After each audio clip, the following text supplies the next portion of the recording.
Hello students, कैसे हो आप लोग? घर पे ही हुआ है चलो, तो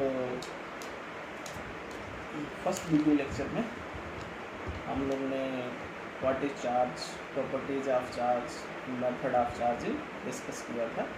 तो आप आगे बढ़ते हैं, उसके कूलॉम्स लॉ पढ़ते हैं। इसी में कूलॉम्स लॉ सिमिलर है जैसे हम लोग 11th में पढ़ते थे universal law of gravitation. Gravitational force apply होता है due to their mass, electrostatic force apply होता है due to their charge. Electrostatic force कैसे फाइंड करते हैं, कूलॉम्स ने बताया। ठीक है, तो कूलॉम्स लॉ पे आते हैं। Coulomb's law, this law gives the interaction between two static and point charge.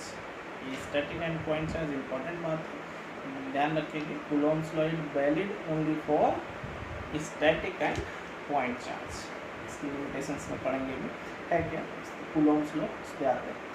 Similar, according to this law, electrostatic force between two point charges, electrostatic force between two point charges is directly proportional to the product of their magnitude of charges and inversely proportional to the square of distance between the charges. Suppose two charges हैं plus q1 and plus q2 placed at a distance r. Similar charge आपको पता ripple करते हैं, opposite charge attract होते हैं। तो similar charge हम लोग ने लिया plus q1 and plus q2। तो q1 पे फोर्स अपोज रिपल्सन f, तो same force repulsion f q2 पे अपोजिट डायरेक्शन। ठीक है, तो f डायरेक्टली प्रोपोर्शनल बन जाएगा q1 q2 by are square. Proportional का साइन हटाने के लिए कांस्टेंट क्या यूज़ करते हैं, k। फॉर्मूला हो गया f equal to k q1 q2 by are square. Gravitation में हम लोग कांस्टेंट क्या यूज़ करते थे, capital G। Capital G use करते थे। सिमिलर यहाँ पे क्या यूज़ करते हैं, कैपिटल K। कैपिटल K को कहते हैं electrostatic constant which depends on the medium. ध्यान रखना है, कैपिटल G मीडियम पे डिपेंड नहीं होता था gravitation, but K is depends on the medium. और फॉर फ्री स्पेस एयर और वैक्यूम के लिए इस K की जो वैल्यू है वो 9 × 10⁻⁹। जैसे कैपिटल G की वैल्यू 6.67 × 10⁻11 लेते थे। सिमिलर यहाँ कैपिटल K की वैल्यू एयर और वैक्यूम के लिए, क्योंकि ये मीडियम पे डिपेंड करता है, इसलिए एयर और वैक्यूम है तो इस K की वैल्यू 9 × 10⁻9 यूज करेंगे। ठीक है, तो यहाँ पे फॉर्मूला क्या बन जाता है, f equal to k q1 q2 by are square. k की वैल्यू कितना, 9 × 10⁻9। सिमिलर है f, वहाँ पे हम लोग क्या यूज करते थे, f equal to g m1 m2 by are square. Similar f equal to क्या, k q1 q2 by are square. ठीक है, तो कूलॉम्स लॉ क्या है, सिंपल वर्ड्स में कहा जाए तो electrostatic force between two point charges is directly proportional to the product of magnitude of charges and inversely proportional to the square of distance between the charges. Formula f is equal to k q1 q2 by r square, where k is called electrostatic constant which depends on the medium. Air और vacuum medium है तो उसके लिए value क्या होती है, 9 × 10⁻9। Similar charge आपको पता, ध्यान रखेंगे, similar charge ripple each other and opposite charge attract each other. Coulomb's law in vector form में कहा जाता है। वेक्टर में लिखेंगे तो कैसे, सपोज ये प्लस q1 चार्ज है प्लस q2 चार्ज है। q1 पे जो फोर्स लग रहा है, रिपल हमें सिमिलर चार्ज लिए f1 ripple, sir suppose q1 पे जो फोर्स लग रहा है f12 वेक्टर बोल रहा है। f12 means force acting on first due to second. किसी डायरेक्शन किधर है, लेफ्ट की तरफ, और इससे r वेक्टर आगे की तरफ राइट में हमने लिया है q2। इस पर जो फोर्स लग रहा है उसको कहा f21 vector, force acting on second due to first, ये राइट डायरेक्शन में। तो force acting on q1 due to q2 vector form में लिखें तो force acting on q1 due to q2 क्या है, f12। f12 vector is equal to k, magnitude तो similar रहेगा, k q1 q2 by are square, लेकिन direction क्या है, minus r cap. Minus r cap है क्योंकि आर वेक्टर हम लोग ने किधर लिया, राइट में, तो और ये किधर है, लेफ्ट में, तो माइनस आर कैप। और आर कैप यूनिट वेक्टर क्या लिखते थे, वेक्टर बाई मैग्नीट्यूड। तो हम आर कैप वेक्टर की जगह पे क्या लिख सकते हैं, वेक्टर आर बाई आर। तो f12 वेक्टर इक्वल टू क्या बच जाएगा, minus k q1 q2 by are square, minus समझ रहे हैं डायरेक्शन की वजह से, minus k q1 q2 by are square और आर वेक्टर बाई आर। तो f12 vector equal to, vector में लिखा जाए तो f12 vector equal to minus k q1 q2 by r cube into r vector. Similar force acting on q2 due to q1, तो f21 vector is equal to k q1 q2 by are square and direction r cap. क्योंकि vector में लिखना है तो direction भी लिखना है। Are cap क्योंकि राइट में ही है तो प्लस आर कैप, और आर कैप को क्या लिख सकते हैं, वेक्टर आर बाई आर। तो ये मैग्नीट्यूड बन जाएगा F Q1 vector is equal to k Q1 Q2 by r cube into r vector. इसमें माइनस आर कैप था, इसमें प्लस है, तो F12 vector is equal to minus F21। Magnitude कहा गया तो इक्वल है, F12 वेक्टर का मैग्नीट्यूड इक्वल है किसके, F21 vector. Means same force is applied Q1, जितना फोर्स Q1 किस पे अप्लाई करता है, Q2 पे, उतना ही Q2 किस पे अप्लाई करेगा, Q1 पे, लेकिन डायरेक्शन अपोजिट। ठीक है, तो F12 vector is equal to minus F21 को प्रूव करने को आता है वेक्टर फॉर्म में, नोट करो। तो आसान है, ध्यान के रखने से वेक्टर में डायरेक्शन यूज करना है। तो जो आर कैप, जो आर वेक्टर आपने कंसीडर किया है उसके डायरेक्शन में है तो प्लस में आर कैप, अपोजिट में तो माइनस आर कैप। ठीक है, तो इजी है Coulomb's law in vector form. एक आप न्यूमेरिकल भी करते हैं कूलॉम्स लॉ पे। देखो एक एग्जांपल लेते हैं, find the ratio electric force and magnetic force between a proton and electron. हम लोग एक प्रोटॉन कंसीडर करते हैं, इलेक्ट्रॉन, ठीक है, इनके मिडिल की distance placed at distance 5.3 × 10⁻11 metre apart, distance दिया है। चार्ज ऑफ प्रोटॉन आपको पता है plus 1.6 × 10⁻19 coulomb, charge of electron minus 1.6 × 10⁻19 coulomb, ये हम लोग फर्स्ट लेक्चर में डिस्कस कर चुके। मास ऑफ प्रोटॉन आपको पता है 1.67 × 10⁻27 किलोग्राम, और मास ऑफ इलेक्ट्रॉन 9.1 × 10⁻31 किलोग्राम। तो gravitational force R distance given है 5.3 × 10⁻11 मीटर। ग्रेविटेशनल फोर्स किससे निकालेंगे, G M N into by are square, जी आपको पता है 6.67 × 10⁻11, मास ऑफ प्रोटॉन यूज करेंगे, mass of electron by are square. Solve करते हैं तो ग्रेविटेशनल फोर्स 3.6 × 10⁻47 न्यूटन है। सिंगल इलेक्ट्रोस्टैटिक फोर्स फाइंड करो तो के Q1 Q2 by are square. के आपको हमने बताया एम के सिस्टम में नहीं की, ठीक है, के एम के सिस्टम में कितना 9 × 10⁻9। Charge of proton 1.6 × 10⁻19, charge of electron magnitude तो सेम ही होता है तो 1.6 × 10⁻19 कूलम बाई आर स्क्वायर। तो इलेक्ट्रिक फोर्स आता है 8.2 × 10⁻8, तो यहाँ कितना था -47। तो इलेक्ट्रिक फोर्स और मैग्नेटिक फोर्स का रेशियो लिया जाए तो अप्रॉक्सीमेट 10⁻39 है। Means electric force is 10⁻39 times of gravitational force. Means electrostatic force is much larger than gravitational force. तो जहाँ पे हम लोग चार्ज इलेक्ट्रोस्टैटिक फोर्स लेते हैं वहाँ पे ग्रेविटेशनल फोर्स को निगलेक्ट कर देते हैं 90%, लेकिन रेशियो सॉल्व करना है तो आप ऐसे फाइंड करें। ठीक है, इजी है, ग्रेविटेशनल फोर्स का फॉर्मूला पहले पढ़ चुके, सॉल्व कर ही सकते थे। इलेक्ट्रिक फोर्स और वो भी सेम फॉर्मूला के Q1 Q2 by are square, वहाँ पे G M N into by are square. ठीक है, तो ऐसे क्वेश्चन आप करेंगे। थोड़ा सा इसमें और आगे बढ़ते हैं। अभी हम लोगों ने पढ़ा कि इलेक्ट्रोस्टैटिक कांस्टेंट मीडियम पे डिपेंड करता है, तो electric force depends on medium. इस पे आते हैं, F इक्वल टू क्या फॉर्मूला था, K Q1 Q2 by are square. अगर जो टू चार्जेस हैं Q1 Q2 आर डिस्टेंस पे हैं तो फोर्स कितना लगता था, K Q1 Q2 by are square. K is called electrostatic constant which depends on medium. ये जो के है इसकी वैल्यू जो है हम लोग लेते हैं पॉइंट चार्ज के 1/4 एप्सिलॉन। के कितने यूज करते हैं 1/4 एप्सिलॉन, एप्सिलॉन पड़ता है इसको, ई जैसा ना एप्सिलॉन। एप्सिलॉन को क्या बोलते हैं, where epsilon is permittivity of the medium. Epsilon is permittivity of the medium. Permittivity medium to medium change होगा तो इलेक्ट्रिक फोर्स भी मीडियम टू मीडियम चेंज होगा। तो एप्सिलॉन परमिटिविटी होता क्या है, तो permittivity is the measure of degree to which a medium can resist the movement of charge. Permittivity high होगी तो मूवमेंट क्या होगा, कम होगा। परमिटिविटी लो होगी तो मूवमेंट ज़्यादा। ठीक है, तो परमिटिविटी क्या है, permittivity is the measure of a degree to which a medium can resist the movement of charge. Permittivity movement को क्या करता है, रजिस्ट करता है। हाई परमिटिविटी है तो मूवमेंट बहुत कम होगा, इलेक्ट्रिक फोर्स कम अप्लाई होगा। लो परमिटिविटी है तो मूवमेंट ज़्यादा होगा, फोर्स ज़्यादा होगा।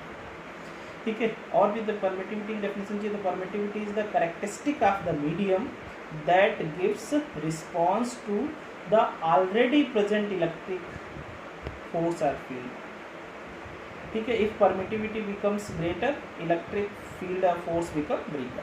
पता है ना, परमिटिविटी ज़्यादा होगी तो फोर्स क्या होगा, कम होगा, क्योंकि कैसा है, इन्वर्सली प्रोपोर्शनल आ जाता है। Permittivity of air or vacuum की परमिटिविटी 8.86 इंटू 10⁻12 और यूनिट है परमिटिविटी की newton metre square by coulomb square, newton metre square by coulomb square. Dimension भी इसका फाइंड कर लेंगे, कितना आता है ml3 T⁻⁴ A⁻²। मास की डायमेंशन कितना हो जाएगा 1, लेंथ 3 टाइम -4 और करंट -2। ठीक है। तो ये जो हम लोग ने कांस्टेंट के यूज़ किया था उस पे बेस, उसके इलेक्ट्रिसिटी कांस्टेंट के की वैल्यू किसके इक्वल होती है 1/4πε। यहाँ पे एप्सिलॉन को क्या बोलते हैं, परमिटिविटी ऑफ द मीडियम। ध्यान रखेंगे, परमिटिविटी क्या है, permittivity is the measure of a degree to which a medium can resist the movement of charge. High permittivity होगी तो मूवमेंट लो होगा, फोर्स कम आएगा। लो परमिटिविटी होगी तो मूवमेंट ज़्यादा होगा, मीन्स फोर्स ज़्यादा आएगा। ध्यान रखेंगे, high permittivity low force, low permittivity high force, means inversely proportional. ठीक है। एक टर्म होता है रिलेटिव परमिटिविटी। रिलेटिव परमिटिविटी या डाइलेक्ट्रिक कांस्टेंट एक ही बात है, कहीं पर डाइलेक्ट्रिक कांस्टेंट यूज करते हैं, कहीं पर रिलेटिव परमिटिविटी। तो relative permittivity is equal to dielectric constant, एक ही बात है, सेम टर्म, सिनोनिम सेम। ठीक है। तो relative permittivity is the ratio of permittivity of medium to the permittivity of air. Relative permittivity की डेफिनेशन ध्यान रखेंगे, रिलेटिव परमिटिविटी नाम से ही पता चला, रिलेट करना है, किसी मीडियम की परमिटिविटी को किससे रिलेट करना है, एयर की परमिटिविटी से। तो relative permittivity is the ratio of permittivity of medium to the permittivity of air. यहाँ से आप फॉर्मूला लिख सकते हो, एप्सिलॉन इज इक्वल टू क्या आ जाएगा, epsilon r into epsilon not. ठीक है। तो आप जो फॉर्मूला है ना के की जगह पे 1/4π एप्सिलॉन था, एप्सिलॉन की जगह पे epsilon r into epsilon naught ले सकते हैं। तो अब if two charges are placed in air तो कितना फोर्स अप्लाई होगा, F is equal to 1/4π epsilon naught. Air में है तो 1/4π एप्सिलॉन नॉट, एयर की परमिटिविटी एप्सिलॉन नॉट ही होता है, Q1Q2/r²। और किसी डाइलेक्ट्रिक मीडियम में रखें, एक in a dielectric medium of dielectric constant K, तो कितना फोर्स अप्लाई होगा 1/4π एप्सिलॉन नॉट के हो या इसी को क्या लिख सकते हैं, एप्सिलॉन r, Q1Q2/r²।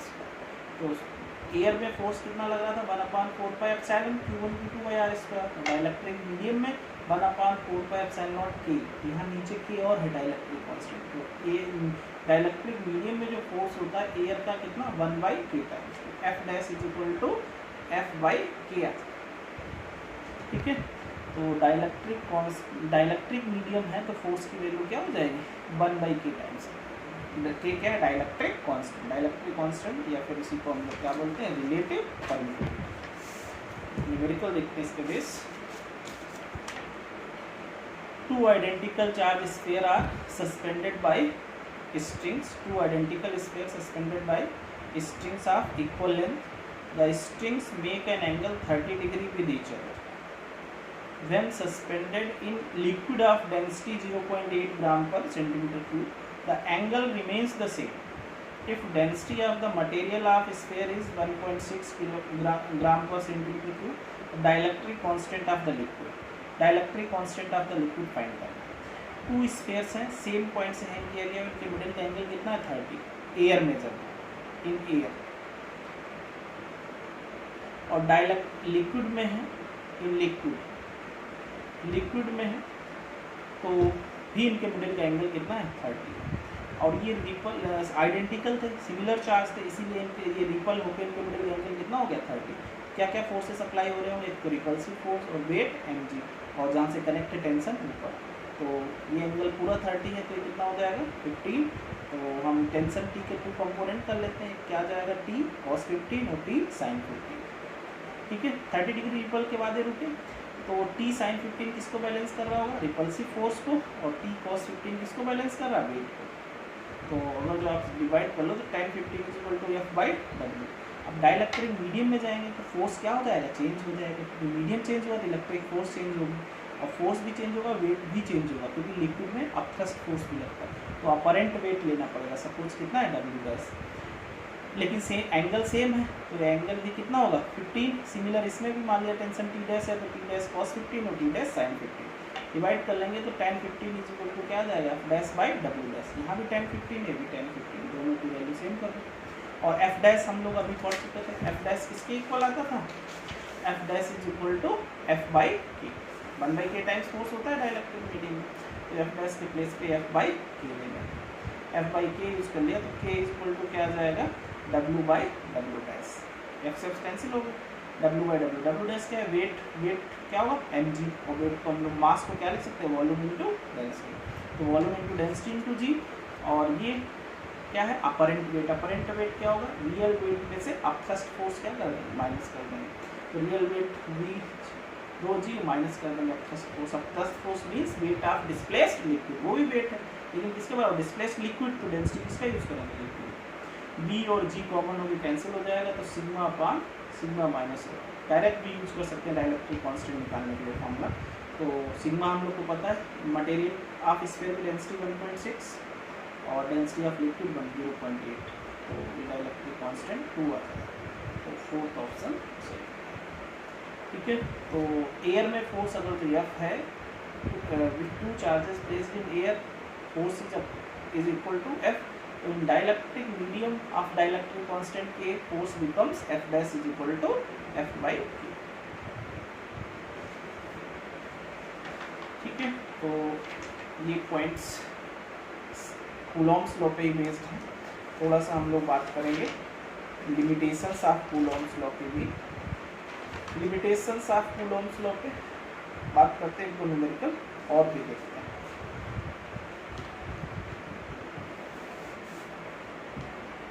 ठीक है। तो इस टाइप से भी क्वेश्चन पूछता है a charge q is to be divided into two object, q charge को टू पार्ट्स में डिवाइड किया गया, what should be the value of the charge on the two object so that force between object become maximum, किसी object के two q capital q charge है उसको दो objects में ब्रेक कर दिया गया, और तो उनके जो चार्जेस की वैल्यूज क्या होंगी जिससे उनके बीच क्या हो मैक्सिमम फोर्स अप्लाई होगा, तो सपोज हमने एक बॉडी पे चार्ज ले लिया क्यू, तो दूसरे पे कितना बचेगा capital Q minus small q, total charge q था आर डिस्टेंस पे रखा, तो कितना फोर्स अप्लाई होगा 1/4 q capital Q minus small q by are square. और मैक्सिमम फोर्स की बात करेंगे तो d F by d q क्या करेंगे जीरो, मैक्सिमम मिनिमम का केस अप्लाई करेंगे, मैक्सिमम मिनिमम फर्स्ट स्लोप क्या हो जाता है जीरो, तो d F by d q equal to zero, तो जो फोर्स एफ है उसको वन टाइम डिफ्रेंशिएट करेंगे, तो एक जो कॉन्स्टेंट टर्म है बाहर ले लिया, ठीक है।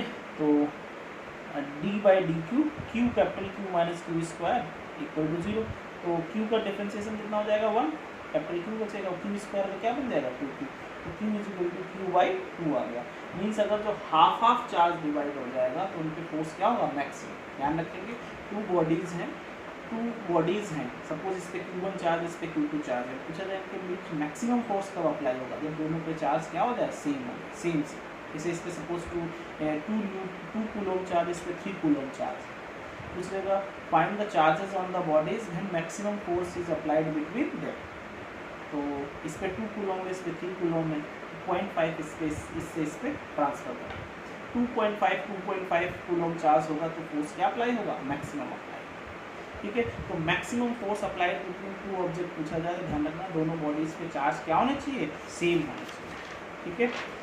थोड़ा सा पॉइंट पे आते हैं लिमिटेशंस ऑफ कूलॉम्स लॉ, तो लिमिटेशंस ऑफ कूलॉम्स लॉ वही है जो हम लोग ने बताया, अब स्टार्टिंग में बताया हमने आज कूलॉम्स लॉ में कि Coulomb's law is valid for point charge and static point charge बताया था, तो फर्स्ट लिमिटेशन तो यही है कि फॉर बॉडी जैसे कंटिन्यूअस बॉडी है पॉइंट चार्ज नहीं है तो कूलॉम्स लॉ अप्लाई नहीं हो पाता, कैसे सपोज 2 कंडक्टर्स ले लिया, कंडक्टर को जो भी चार्ज देते हैं सरफेस पे पहुंच जाता है Q1, और एक दूसरी बॉडी है उसके Q2 वो भी सरफेस पे होगा, मान लो इनके सेंटर्स के मध्य डिस्टेंस r है, अब दोनों सिमिलर चार्ज है Q तो क्या होंगे रिपल होंगे, अभी फोर्स कितना लग रहा था K2 बाई आर स्क्वायर, अब रिपल होंगे तो ये फोर्स चार्ज किधर आ जाएगा आउटसाइड, ये भी आउटसाइड, तो इनका जो सेंटर है चार्ज का वो पीछे शिफ्ट हो जाएगा, इधर भी सेंटर का चार्ज पीछे शिफ्ट होगा तो मिडिल की डिस्टेंस बढ़ जाएगी, डिस्टेंस बढ़ जाएगी तो फोर्स क्या हो जाएगा कम हो जाएगा, ठीक है। तो फिर ये कूलॉम्स लॉ इसमें क्या वैल्यू के फोर्स की क्या हो जाएगी चेंज हो जाएगी, इसका मतलब Coulomb's law is valid only for point charge, और similar valid for static charge. Static charge क्यों, क्योंकि अगर जो चार्ज मोशन में होगा चार्ज मोशन में होगा तो चार्ज मोशन का मीन्स क्या हो गया, करंट, और करंट हो गया तो कोई भी वायर करंट है तो उसके अराउंड क्या होता है, मैग्नेटिक फील्ड होता है, तो साथ में मैग्नेटिक फोर्स भी अप्लाई होने लगता है। तो जो नेट फोर्स आता है, अगर जो मूविंग चार्ज है तो उसमें इलेक्ट्रिक फोर्स भी लगता है, मैग्नेटिक फोर्स भी लगता है, तो उसमें हम लोग ओनली कूलोम्स लॉ पे कितना ओनली कूलोम्स लॉ अप्लाई करके हम लोग फाइंड नहीं कर सकते कि कितना फोर्स अप्लाई हो रहा है। ठीक है, तो ध्यान रखिए लिमिटेशंस में दो हैं कि स्टैटिक चार्ज में अप्लाई होता है कूलोम्स लॉ और पॉइंट चार्ज में। तो Coulomb's law is valid for static point charge, तो ध्यान रखिए लिमिटेशंस ऑफ कूलोम्स लॉ। ठीक है, तो ये लेक्चर यहीं तक रखते हैं।